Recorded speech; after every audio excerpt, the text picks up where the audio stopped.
오늘의 사연 시작하겠습니다. 안녕하세요. 저는 올해로 50세가 되는 두 아이의 아빠입니다. 코로나다 뭐다 해서 다들 힘드시죠? 요즘 세상에 마냥 속 편한 사람들이 어디 있겠습니까? 특히 가정을 책임져야 하는 아빠들이 많이 힘들지요. 경제적으로는 점점 힘들어지는데 책임져야 될 일들은 많아지니까요. 저도 그랬습니다. 가장이라는 책임감으로 열심히 살아만 왔었는데 인생이라는 게 쉽지가 않네요. 시련은 한 가지 방향으로만 오지 않는다고 하는데 제게는 특히 힘든 나날들이었습니다. 생각만 해도 분통이 터지는 제 사연을 한번 이야기해 보려고 합니다. 지루하시더라도 들어주시고 많은 분들께서 공감해 주셨으면 좋겠습니다. 저는 지방에서 작은 여행사를 운영하고 있었어요. 아들 하나 딸 하나 두 아이를 키우고 있었고 아내는 집안에서 살림을 하는 주부였습니다. 아내와는 대학 시절 알게 된 선후배 관계예요. 대학 시절 그냥 알고만 지내다가 졸업 후에 우연한 기회로 연애를 시작했고 그대로 결혼까지 해서 지금까지 잘 살고 있었습니다. 제 입으로 이런 말 하긴 좀 그렇지만 제가 그래도 꽤 사업가적인 기질이 있었거든요. 젊어서부터 이 일 저 일 다 해봤습니다. 실패한 적도 많았지만 크게 성공한 적도 있었지요. 그렇게 성공과 실패를 반복하면서 사업적인 기반을 다져나갔습니다. 그러다 40대 중반이 되어서 시작한 것이 바로 여행사업이었어요. 규모는 크지 않았지만 사장님 소리 들으면서 직원들 열어둘 정도는 되었습니다. 사업은 탄탄대로였어요. 주로 중국 쪽 패키지 여행을 취급했었는데 나중에는 베트남 쪽 여행 상품도 개발했고 그게 또 잘 되어서 돈을 정말 긁어모았습니다. 지금까지 해본 일들 중에서 제일 잘 되는 사업이었어요.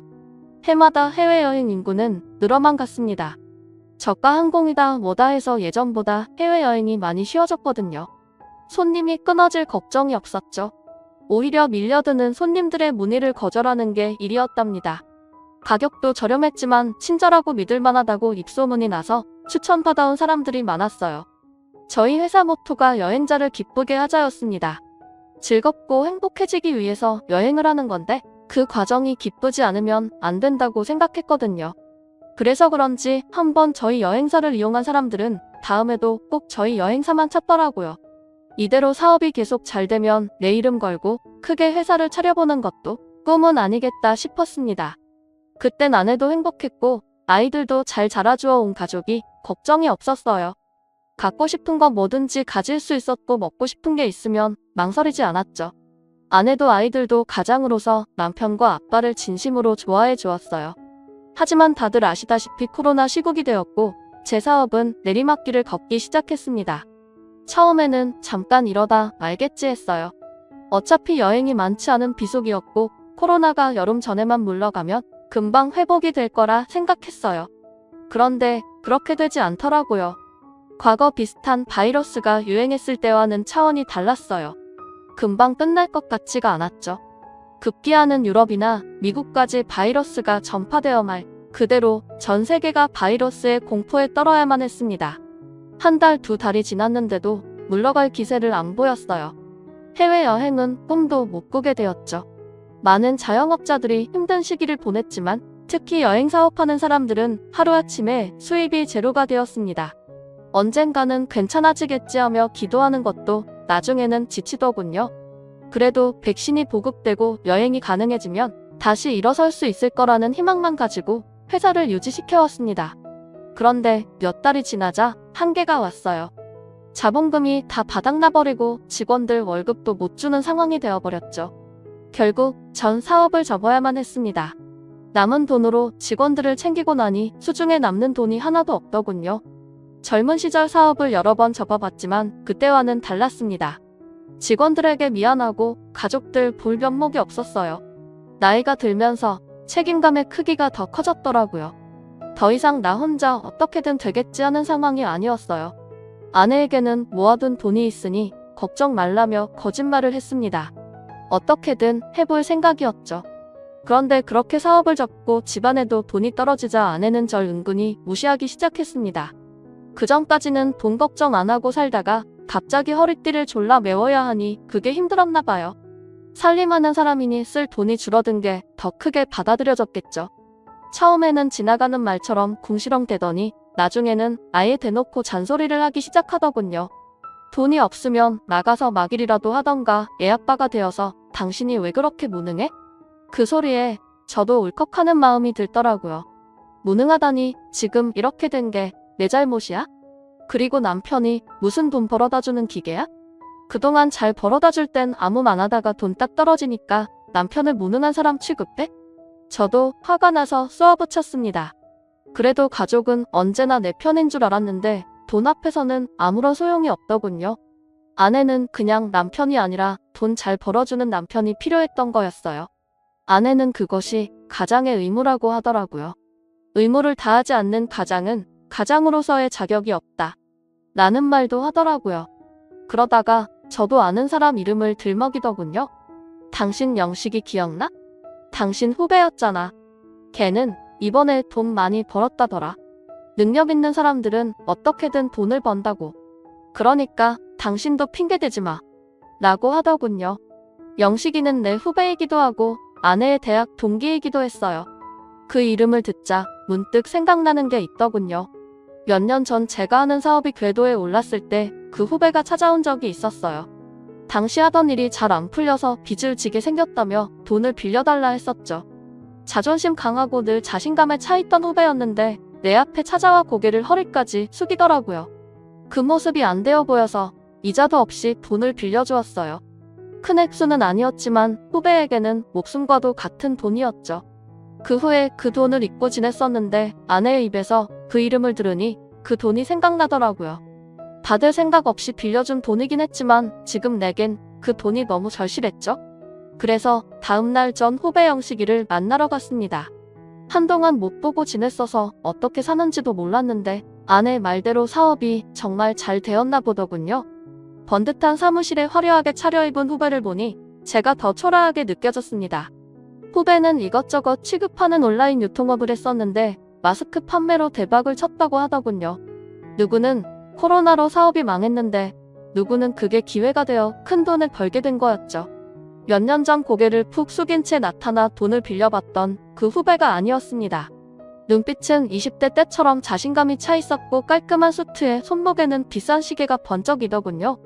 분명히 내 돈을 받으러 온 건데 마치 내가 돈을 빌리러 온 것 같은 느낌이 들더라고요. 화려한 후배의 모습을 보니 괜히 주눅이 들었습니다. 후배를 만나 돈 이야기를 꺼냈더니 후배가 기억을 더듬는 것 같더니 아, 그 돈이요? 그거 받으러 오셨어요? 선배 요즘 많이 힘든가 봐요? 라고 하더군요. 그러면서 금고를 열어 현금 따발을 꺼내 제게 주더라고요. 빌린 돈이랑 이자 개념으로 얼마 더 넣었어요? 얼마 되지도 않는데 그거 받으러 여기까지 직접 올 줄은 몰랐네. 돈을 받긴 했지만 미묘하게 신경을 긁는 후배의 말투가 괜히 거슬리더라고요. 돈 빌릴 때와 갚을 때 마음 다르다더니 후배가 딱 그랬어요. 몇 년 전에 그 굽신굽신한 태도는 온데간데 없고 다리를 꼬고 앉아 거만하게 저를 내려다보더라고요. 고맙다는 말 정도는 할 줄 알았는데 그런 말도 없었어요. 그러면서 마치 동정하는 듯 말하는 태도가 아닐 꼽더군요. 그래도 어쩔 수 없었습니다. 그 돈이 제겐 정말 절실하게 필요했거든요. 선배 그러지 말고 다른 일 해봐요. 그 말에 저는 괜히 기대를 품었어요. 혹시 후배가 같이 사업을 하자는 얘긴가 했죠. 뭐 요즘 배달일 잘 된다던데? 선배 오토바이 잘 타잖아요. 순간적으로나마 기대를 했던 내가 바보 같더군요. 더 이상 떨어질 자존심도 없다고 생각했는데 후배한테서 그런 말을 들으니 정말 죽을 정도로 창피하더라고요. 돈 좀 벌었다고 무시하는 거냐며 따지고 싶었지만 그럴 수 없었습니다. 어쨌든 그 돈 덕분에 당분간은 생활이 가능했어요. 하지만 그 돈도 얼마 안 가 바닥이 나더군요. 아이들 학원비다 뭐다 해서 나가는 돈이 생각보다 많았어요. 그동안 쓰던 습관이 있으니 줄이기가 쉽지 않았던 거죠. 그래서 그런지 아내는 날이 갈수록 짜증이 늘었습니다. 애들을 학원도 못 보내게 생겼어. 내가 엄마들 모임 나가면 얼마나 창피한 줄 알아? 하지만 저도 뾰족한 수가 없었어요. 자본금이 있어야 뭐라도 해볼 텐데 돈이 없으니 할 수 있는 게 없었습니다. 돈이 없다는 위기감이 드니 저도 점점 쫌스러운 사람이 되기 시작하더군요. 하루는 주말에 가족들끼리 중국 음식을 시켜 먹었어요. 아이들은 탕수육을 좋아했고 저희 부부는 양장피를 참 좋아했어요. 그래서 항상 중국 음식 시켜 먹는 날에는 이것저것 시켜 파티를 열곤 했죠. 아내는 습관처럼 짜장면, 짬뽕 외에 탕수육을 주문하더군요. 그런데 저는 그게 못마땅했습니다. 탕수육은 취소하고 간단하게 먹자 했더니 아내가 갑자기 화를 내더군요. 이제는 탕수육 하나도 못 먹어? 거지도 아니고 이게 사는 거야? 아주 지긋지긋하다. 그러자 저도 울컥하더군요. 지금 우리 분수에 그게 맞다고 생각해? 돈이 없으면 아껴 쓰는 게 당연하지. 언제까지 그렇게 막 쓰고 다닐 거야? 라고 했죠. 사실 저도 그렇게까지 하고 싶지는 않았어요. 하지만 나 혼자만 위기감을 느끼고 있는 것 같아서 억울했어요. 사업 실패 후 아내는 나만 보면 무능력하다며 비난하곤 했습니다. 그러면서 돈을 아껴 쓸 생각은 하지 않더군요. 사실 그런 얘기하는 저도 속이 많이 쓰렸어요. 그깟 탕수육이 뭐라고 그거 하나 못 사줘서 짜증내고 다투는 현실이 비참했죠. 이대로는 정말 안 되겠다는 생각이 들었습니다. 뭐라도 해야겠다 싶었죠. 당장 먹고 살 돈이 없으니 빨리 돈을 벌 수 있는 일을 하기로 했습니다. 이 일 저 일가릴 처지가 아니었죠. 마침 코로나 덕분에 배달하는 일이 잘 되고 있었어요. 제가 젊은 시절에 오토바이를 좋아해서 오토바이 타는 건 자신이 있었거든요. 알아보니 벌이도 나쁘지 않다 해서 배달 일을 하기로 마음먹었습니다. 무작정 배달하는 사람을 붙들고 어찌해야 하는지 물어보았습니다. 일단 오토바이를 구입해야 되는 게 큰일이었어요. 그런데 다행히 하루에 얼마를 받고 빌려주는 업체가 있다더군요. 필요한 장비도 다 장착이 되어 있어서 그게 낫겠다 생각했습니다. 대여업체에서 오토바이를 내주면서 또 이것저것 알려주더군요. 대행업체에 등록을 하고 가게에서 콜이 오면 수락하여 음식을 배달하기만 하면 되더군요. 나이가 있어서 업체나 가게에서 이상하게 보지 않을까 생각했었는데 저보다 더 나이 많은 사람들도 있더라고요. 오래 한 사람들도 있었지만 대부분은 저처럼 최근에 뛰어든 사람들이었어요. 암튼 그렇게 무작정 배달 일을 시작하게 되었습니다. 아내에게는 말하지 않았어요. 언제 그만두게 될지도 모르는 일이었고 무엇보다도 아내에게 말하기 창피하더라고요. 자존심 다 버렸다고 생각했는데 그래도 아내나 아이들 앞에서는 멋진 남편, 멋진 아빠이고 싶었거든요. 아내도 내가 뭘 하는지 묻지 않더군요.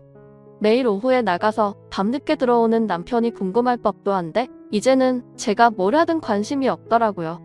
한 집에서 같이 살기만 했지 사실상 별거나 다름없었어요. 그래도 일을 하니 좀 살 것 같더군요. 처음에는 서툴러서 돈을 많이 못 벌었는데 익숙해지고 나니 벌이도 꽤 쏠쏠하더라고요. 몸을 움직이면서 일을 하니 스트레스도 많이 해소되었습니다. 자존심 버리고 시작한 일인데 생각보다 제 적성에 잘 맞는 일이었어요. 물론 힘들 때도 많았죠. 특히 진상 고객들이 걸리는 날에는 몸도 마음도 지쳤습니다. 배달일 하는 사람들은 1분 1초가 돈인데 아무리 배를 눌러도 나오지 않는 사람들이 많았어요. 어떤 사람들은 음식이 늦게 도착했다고 배달원에게 짜증을 내기도 하더군요. 심지어는 배달 오는 길에 개인 심부름을 해달라고 시키는 사람도 있었어요. 그리고 어떤 아파트는 배달하는데 엘리베이터를 사용하지 못하게 해서 15층 높이를 걸어서 올라간 적도 있습니다. 다양한 사람들을 만나다 보니 정말 별일들이 다 생기더군요. 그래도 일한 만큼 돈을 벌 수 있으니 힘들어도 견딜만 했습니다. 예전보다는 많이 부족하지만 그래도 그 돈으로 그럭저럭 버틸 수는 있었습니다. 그런데 어느 날이었어요. 주말 낮 시간이었는데 치킨 가게에서 콜이 와서 수락하고 배달을 하러 갔습니다. 우리 집 식구들이 모두 좋아하는 치킨집 브랜드였죠. 그런데 주소지가 후배네 회사 사무실이었어요. 주소를 확인했을 때는 이미 주문 수락을 해버린 상태라서 취소를 할 수도 없었어요. 이런 꼴로 후배의 얼굴을 보는 게 내키진 않았지만 어쩔 수 없었죠. 어차피 마스크를 항상 쓰고 있었고 머리에 헬멧을 벗지 않으면 알아보지 못할 거라고 생각했어요. 솔직히 나도 그랬지만 배달하는 사람 얼굴을 그렇게 유심히 보진 않잖아요. 그래서 괜찮겠다 생각하고 배달을 갔습니다. 금방 주고 나와야지 생각하며 사무실 문을 두드렸어요. 그런데 문이 열리고 치킨을 받으러 나온 사람은 후배가 아니었어요. 그 얼굴을 본 순간 저는 얼어붙고 말았습니다. 바로 제 아내의 얼굴이었거든요. 아내는 저를 못 알아보았는지 치킨을 받아들고 고맙습니다. 수고하세요 라고 하더군요. 후배가 알아볼까봐 헬멧과 마스크로 얼굴을 완전히 가려버린 게 다행이었죠. 저는 닫힌 문을 보고 잠시 멍하게 서 있었습니다. 아내와 후배는 대학 동기라서 모르는 사이는 아니었습니다. 동기끼리 잠깐 만날 수도 있겠지요. 하지만 그 둘은 대학 동기이기 전에 유부남이고 유부녀였어요. 아무리 요즘 세상이 쿨해졌다고 해도 쉽게 만날 수 있는 사이는 아니었죠. 저는 온갖 생각이 다 들었습니다. 덕분에 그날은 일이 손에 잡히지 않더군요. 계속 아내와 후배 생각만 났습니다. 다음 날도 마찬가지였어요. 일을 하러 나오긴 했는데 자꾸 딴 생각만 들더군요. 그래서 일단 오토바이를 타고 집으로 돌아왔습니다. 혼자 속 태우지 말고 차라리 아내에게 물어보자 싶었죠. 그런데 멀리 집을 나서는 아내가 보였습니다. 순간 저는 숨어서 아내를 지켜봤어요. 그리고 아내를 미행하기 시작했습니다. 버스를 타는 걸 보고 그 버스를 따라 오토바이를 달렸죠. 아내는 예상대로 후배네 사무실로 가더군요. 그리고 잠시 후 둘은 함께 나와서 차를 타고 어디론가 떠났습니다. 후배가 운전을 하고 아내는 옆자리에 타고 있었어요. 계속 지켜보던 전 그 차를 다시 미행했습니다. 길거리에 널린 게 배달 오토바이라서 그런지 별로 의심하는 분위기는 아니었어요. 미행을 하면서 어디로 가는 걸까 생각했습니다. 제가 걱정하는 그런 사이는 아니길 바라면서요. 그런데 제 바람은 산산이 깨져버렸습니다. 아내와 후배가 탄 차는 한참을 달리고 달려 시내에 있는 한 모텔로 들어서 더더군요. 남녀가 단둘이 모텔을 갔는데 더 생각할 것도 없더군요. 그렇게 의심은 확신으로 변했습니다. 저는 모텔로 들어서는 둘을 몰래 따라 들어가 어느 방으로 가는지 확인하고 일단 물러났습니다. 배달원 복장을 하고 있으니 이럴 때는 편하더군요. 모텔 직원도 저를 별로 의식하지 않더라고요. 암튼 둘의 불륜 장소를 확인한 저는 일단 담배를 한 대 태웠습니다. 마음이 진정되지 않더군요. 그리고 굳게 마음을 먹고 모텔로 들어갔습니다. 아까 확인해 두었던 방 앞으로 가서 무작정 문을 두들겼죠. 누구세요? 안에서 살짝 놀란 목소리가 들리더군요. 틀림없이 아내의 목소리였습니다. 배달이요. 네? 저희 배달시킨 거 없는데? 여기 맞는데 장미모텔 304호? 일단 문 좀 열어봐요. 그러자 문이 살짝 열리고 아내가 인상을 쓰며 밖을 보더군요. 전 그 틈을 놓치지 않았습니다. 잽싸게 문을 움켜쥐고 못 닫게 막았어요. 갑작스런 저의 행동에 안에서는 난리가 났습니다. 당신 뭐야? 후배가 소리를 치더군요. 그때까지 전 헬멧을 벗지 않고 있었거든요.